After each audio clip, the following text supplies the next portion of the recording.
Hi friends, this is Tomal once again. Today I am going to show you the use of move command in case of CUI, means character user format interface.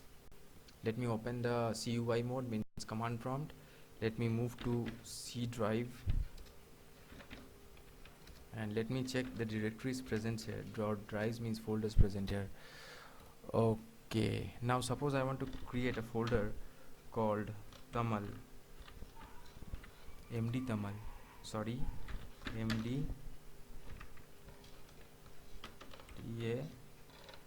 TAMAL.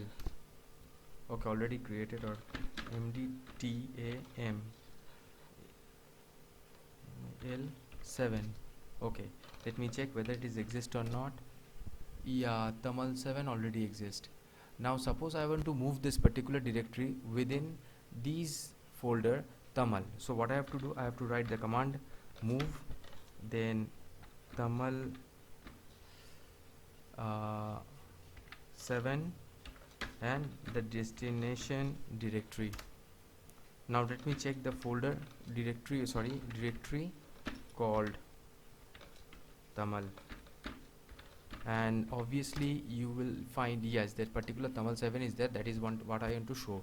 So this is all for the session. Thanks for having this video. My name is Tamal Das.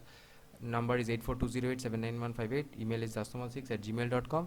We guys represent Tech Talks, provide registered course on computer, and also to provide tuition on CC++, VB Java, sell dry fruits, and provide design on posters, flex, and your t-shirts, all these things. Thank you for